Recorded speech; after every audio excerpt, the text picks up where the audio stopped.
Десетилетия наред град Пирамида, който се намираше на норвежкия архипелаг Шпицберген, се смяташе за модел на съветското общество, докато един трагичен инцидент не накара жителите му да изоставят тази бивша утопия, оставяйки я замръзнала във времето и пространството. Историята на града е много завладяваща.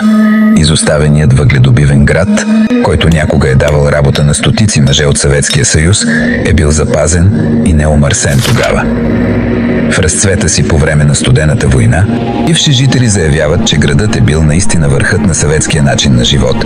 Това селище е било дом на над 1000 души, опитващи се да изкарват честен живот в една от най-негостоприемните среди на земята, като се гордее с набор от удобства, като закрит басейн, киносалон и богато украсено кафене. Приятно гледане!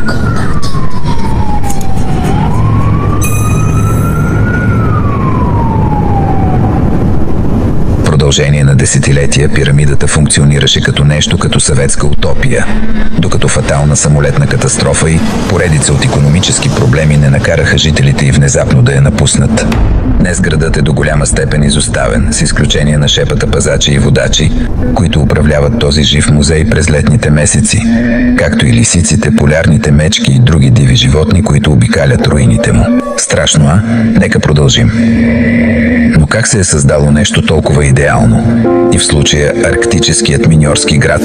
Отдалеченият арктически архипелаг Свалбард се намира на над 500 мили северно от континентална Норвегия и на около 400 мили южно от Северния полюс.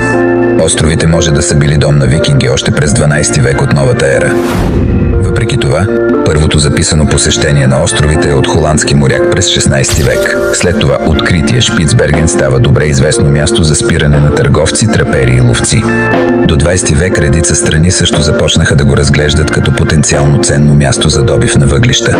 През 1920 година договорът от Свалбард даде на Норвегия суверенитет над островите, но също така предостави права за добив на своите подписали, включително Съветския съюз. Няколко години по-късно, през 27-ма, Съветският съюз купи града, кръстен на планината с форма на пирамида, издигаща се над града.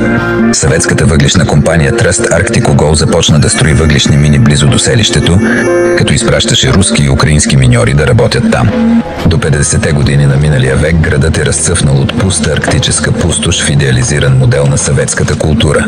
Утопичният живот в Арктика. За да приюти стотиците миньори, наводнили града, както и техните семейства, СССР отдели значителна сума пари за разработването на пирамидата.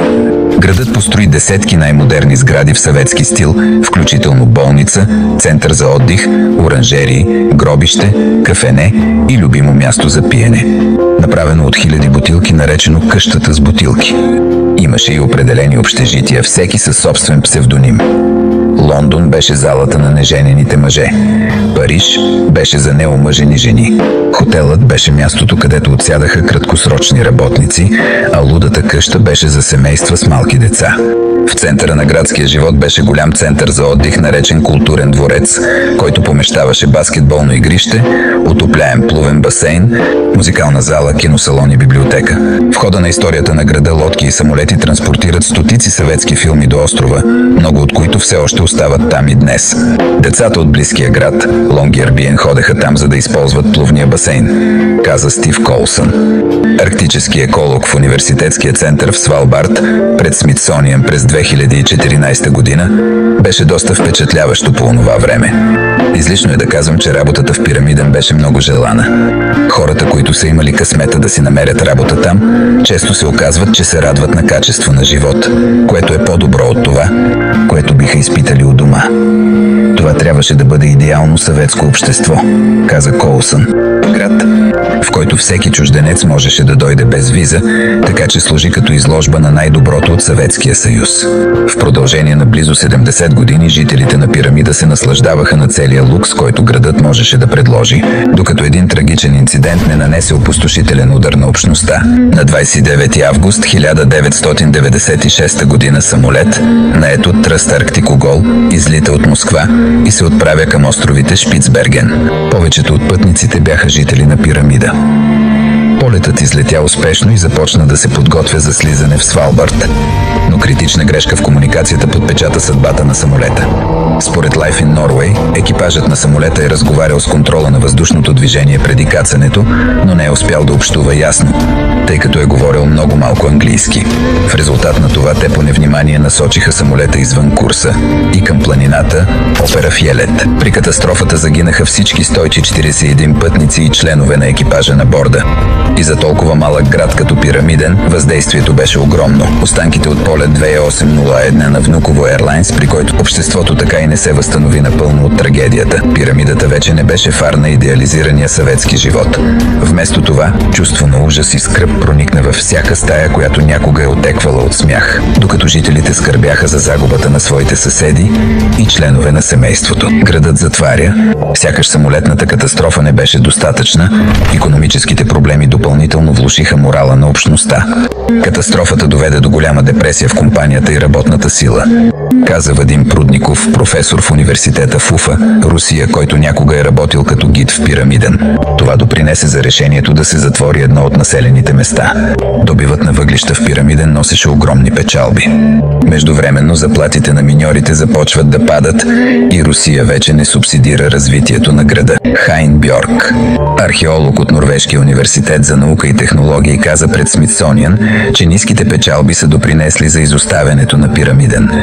Те обясниха на тези срещи, в които съм участвал през 1997 година, че за да продължат да добиват, ще трябва да направят големи инвестиции, за да стигнат до нови въглишни слоеве, които са по-дълбоко в планината, каза Бjerk. Но цялата икономика и руското правителство бяха много по-нестабилни. Те не искаха да направят инвестицията.